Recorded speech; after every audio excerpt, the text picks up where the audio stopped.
Do you dread Monday mornings? Do you find yourself waking up with that tight feeling in your chest, already counting down the days until Friday? It's a common reality for so many of us in the American workforce. We work, we grind, and we tell ourselves that it's all for a reason. But let me ask you this. Are you saving all your happiness for a retirement that might not happen until you are too old to truly enjoy it? In Tim Ferriss's The 4-Hour Workweek, he describes a specific type of person who falls into this trap. He calls them the deferrer. A deferrer is someone who accepts the standard deferred life plan. They work for 30 or 40 years, pushing all their dreams, their travel plans, and their true passions into a distant future called retirement. They trade the most vibrant years of their life for a promise of gold at the end of the rainbow, a rainbow that often fades before they ever reach it. I want you to think about your current situation. Maybe you're sitting in a fabric-covered box, a cubicle under fluorescent lights that hum just loud enough to drive you crazy.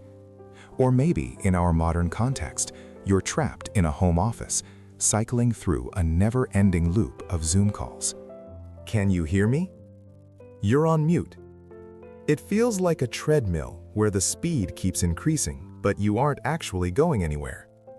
You might feel like you have no choice, that this is just what being an adult looks like. But Ferriss challenges that assumption aggressively. He states clearly, this is not how it has to be. You don't have to wait until the end of your life to actually start living it. In the next segment, we're going to look at exactly how to break this script. Specifically, we'll dive into the acronym Ferriss uses to redefine the game. That specific acronym represents the tool set for breaking out of the waiting room. Welcome to The Last Read, Books for Your Ears, Wisdom for Your Life. Today, we are cracking open a modern classic, The 4-Hour Workweek. This is not merely a book about time management or productivity hacks.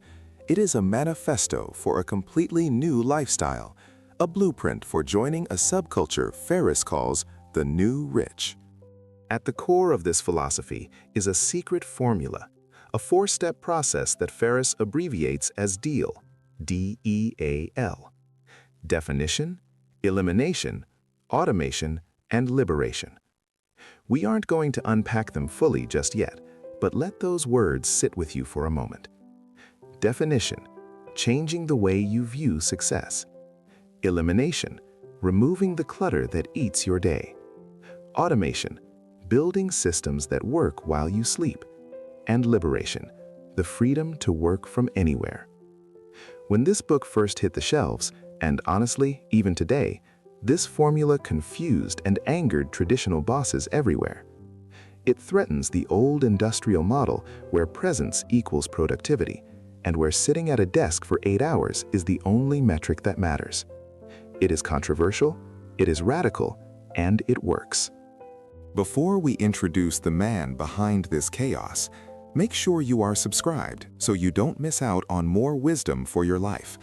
And if you want to hold this manifesto in your own hands, the link to buy the book is waiting for you in the description. Now, you might be wondering who has the authority to upend the entire concept of the 40-hour workweek. To understand the method, you must first understand the man, a self-described human guinea pig who treats his own life as the ultimate experiment.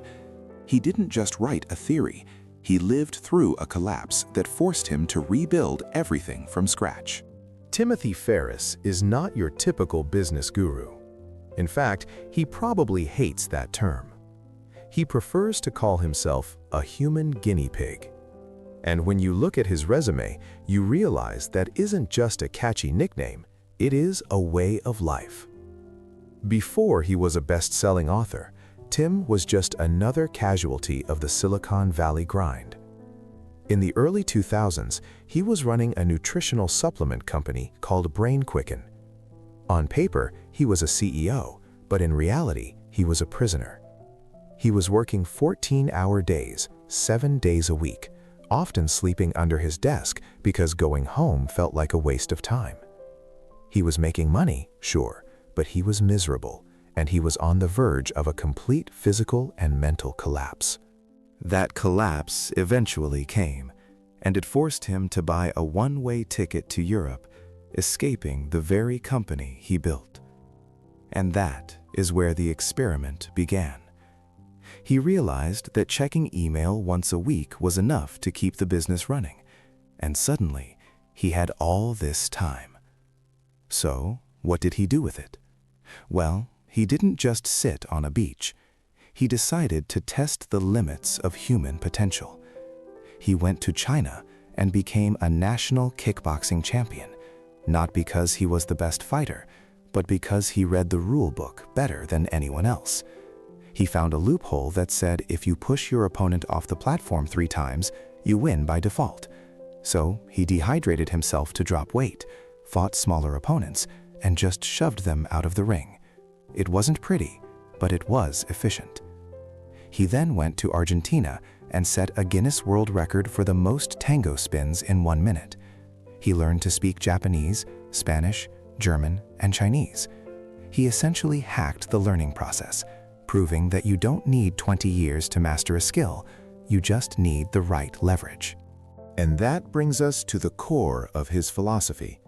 Tim Ferriss didn't write the 4-Hour Workweek to teach you how to save a few pennies on your latte, or how to stuff a savings account for a retirement you might never see.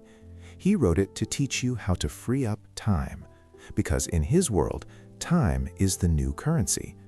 Most people think the goal is to have $1 million in the bank, but Tim realized that what we actually want is the lifestyle that we think $1 million can buy, and as it turns out, those are 2 very different things. This distinction creates a massive divide between the way most of us live and the way the new rich live. Let's look at that difference closely, because understanding it might just save you 40 years of your life. Most people assume that rich is a number in a bank account, but Tim Ferriss argues that is the old rich way of thinking. The old rich are the people who might have millions in the bank, but they work 80 hours a week to keep it. They are the ones who wait until 65 to start living, hoping their health holds out long enough to enjoy a few years of freedom. The new rich, or the NR, operate on a completely different set of rules. They don't just chase money, they chase what Ferriss calls relative income. Here is how the math works, and it might break your brain a little if you are used to the standard corporate ladder. Let's take 2 people. Person A makes $200,000 a year, but works 80 hours a week, answers emails on weekends, and hasn't taken a real vacation in 3 years. Person B makes $100,000 a year, exactly half of Person A, but they only work 4 hours a week. In the old rich world, Person A is the winner, but in the new rich world, Person B is actually 5 to 10 times richer. Why? Because Person B makes more per hour of their life, and more importantly, they have the freedom to decide how to spend that money. Think of it this way. Imagine one friend who buys a Ferrari because they make a massive salary, but it sits in the garage gathering dust because they are at the office until 9 p.m. every night. Contrast that with a friend who makes less money, but is currently renting a scooter in Bali, surfing in the mornings, and working from a laptop for an hour in the afternoon. The guy with the Ferrari has high absolute income, but low relative income. He is cash rich, but time poor. The guy on the scooter has mastered relative income. He is living the millionaire lifestyle right now without needing the $1 million in the bank to do it. So, if the math makes sense and the lifestyle sounds better, why aren't we all doing this? Why do we stay in jobs we hate, deferring our lives for a retirement that is decades away? Well, usually it's not because we are lazy. It is because we are terrified. We are paralyzed by the what-ifs. What if I quit and run out of money? What if I ruin my resume? Tim found that these questions usually stop us dead in our tracks, but he also found a way to answer them, a method to dismantle that fear piece by piece. Tim calls this fear setting, and he argues it is infinitely more important than goal setting. See, most of us are experts at defining what we want. We want the money, the freedom, the travel. But we never clearly define what is stopping us.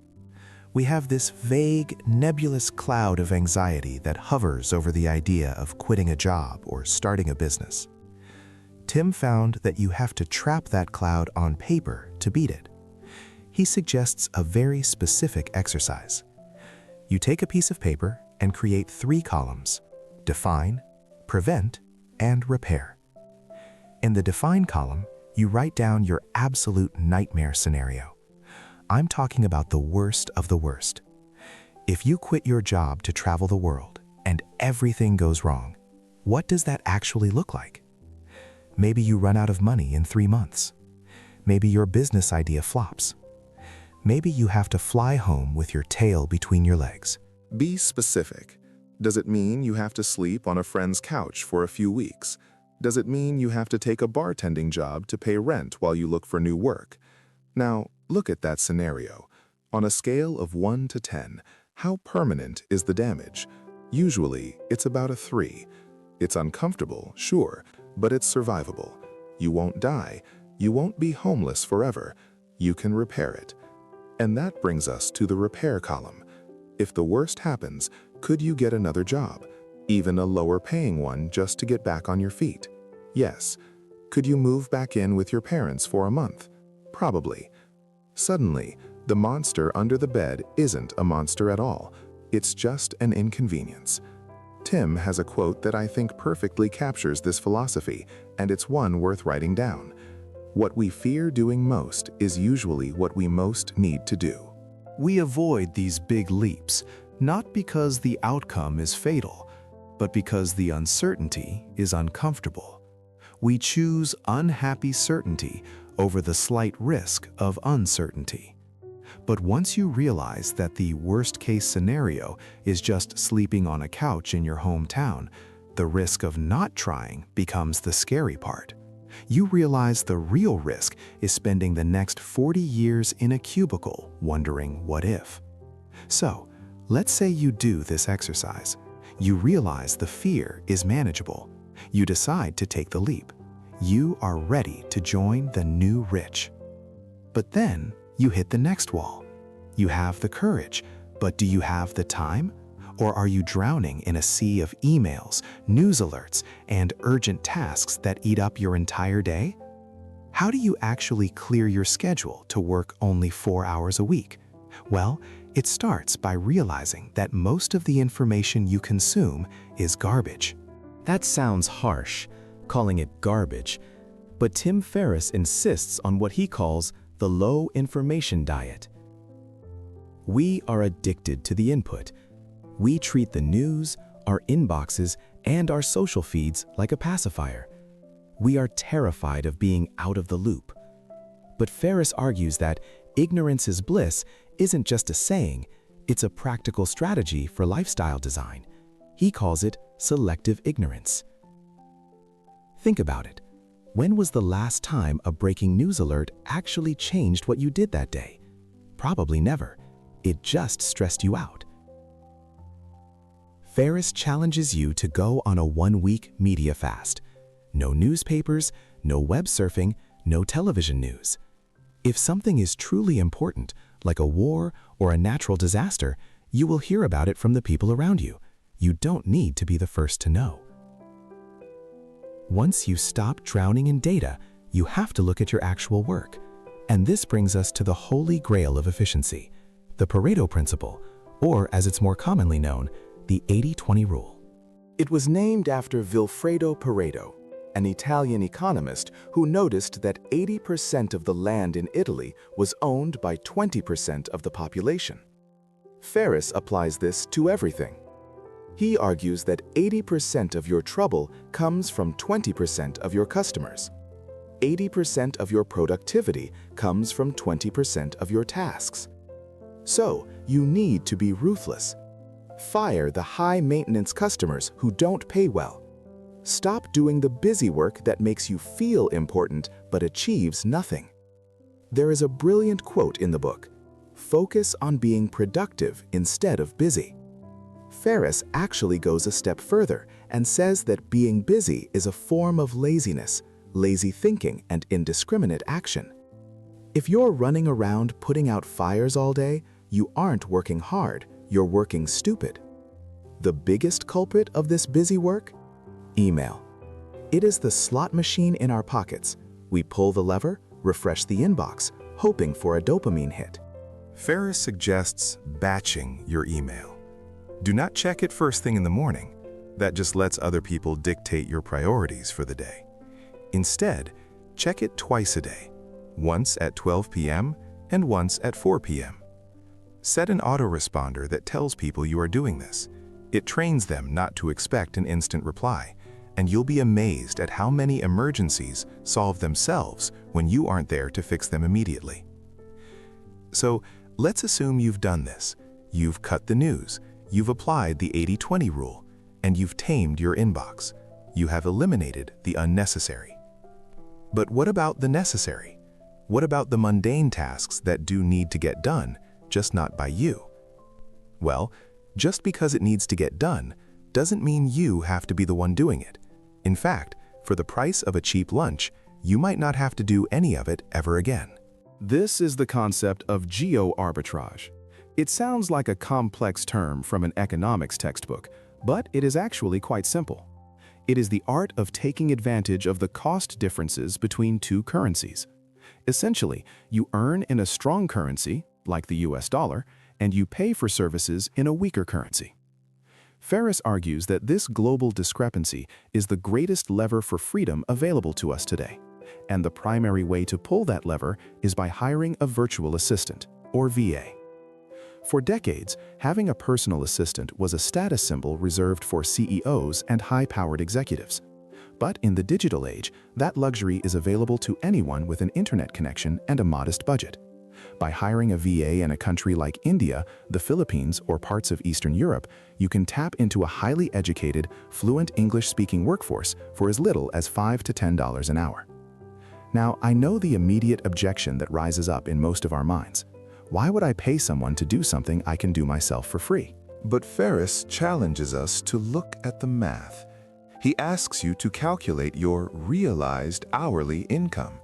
If your time is worth, say, $50 an hour based on your salary, and you spend 1 hour on hold with customer service or trying to find the cheapest flight to Chicago, you have effectively just lost $40. You performed a $10 task, but you paid a $50 premium for it. It isn't about being lazy, but Ferriss challenges us to look at the math. He asks you to calculate your realized hourly income. If your time is worth, say, $50 an hour based on your salary, and you spend 1 hour on hold with customer service or trying to find the cheapest flight to Chicago, you have effectively just lost $40. You performed a $10 task, but you paid a $50 premium for it. It isn't about being lazy, it is about economic efficiency. It is about buying back your life. You can outsource almost anything. Researching a topic for a presentation, scheduling your dentist appointments, buying gifts for your family, or even transcribing your voicemails. Ferriss even tells a story about outsourcing his online dating management, having VAs filter profiles and set up dates, though perhaps that is an extreme example for the beginners among us. The goal is to clear your plate of the mundane. But the hardest part isn't finding the assistant, it is the psychological shift required in your own head. Most of us are trained to be workers. We are praised for effort, for doing it all ourselves. To succeed here, you must stop thinking like a worker and start thinking like a manager. You have to learn to give clear, concise instructions. You have to learn to trust someone else with the details. And you have to be willing to let go of control to gain freedom. Once you do this, you cease to be the bottleneck in your own life.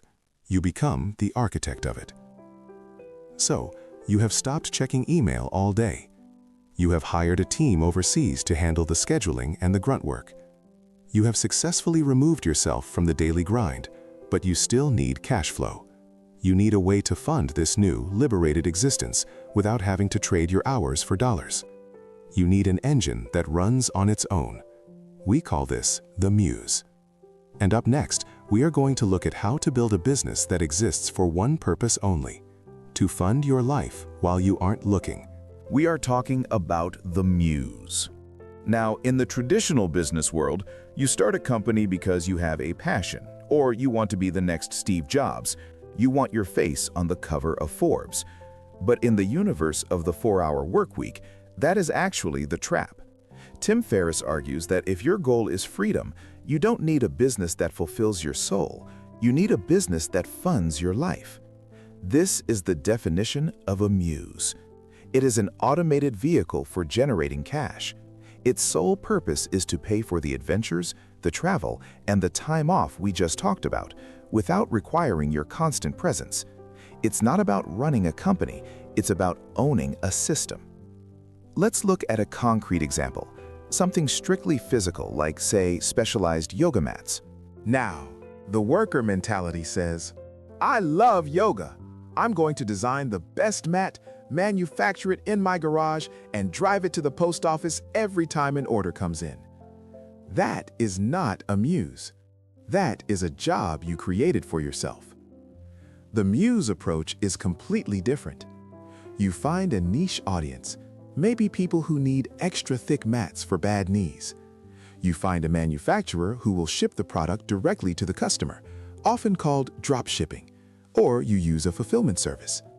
You set up a simple website that automatically processes the credit card, sends the order to the warehouse, and sends a tracking number to the customer. You never touch a single box.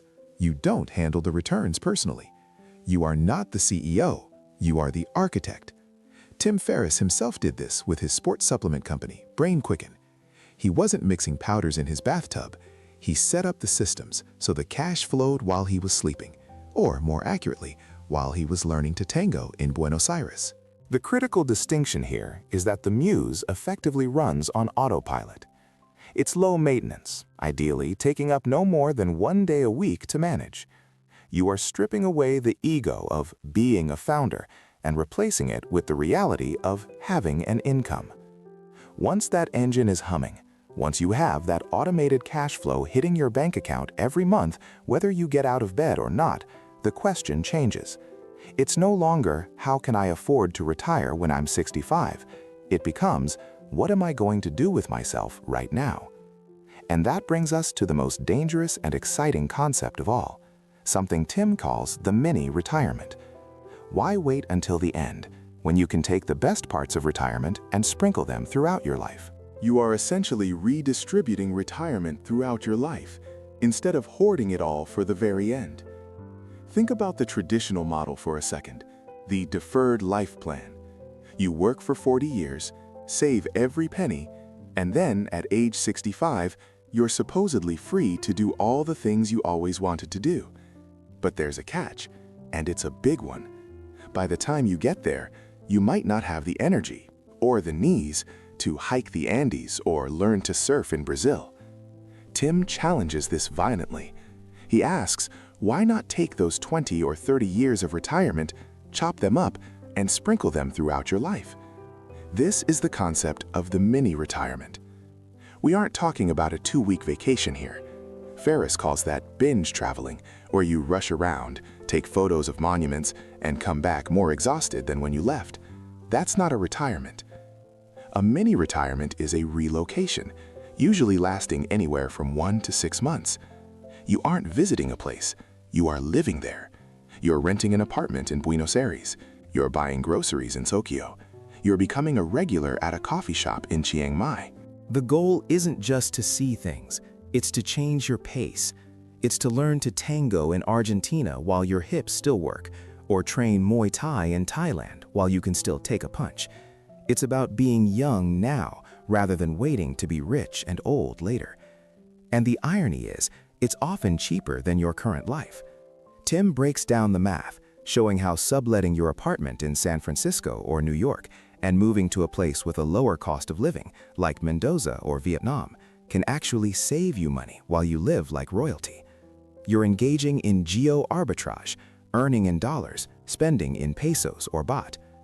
Now, I know what you're thinking. The fear kicks in. You're thinking, if I take 6 months off, I'll have a gaping hole in my resume. No one will hire me ever again. Tim addresses this head-on. First, if you're running your Muse, you don't have a resume gap. You're a business owner operating remotely. But even if you plan to return to the workforce, that gap is only a negative if you frame it that way. If you say, I watched Netflix for 6 months, yeah, you're in trouble.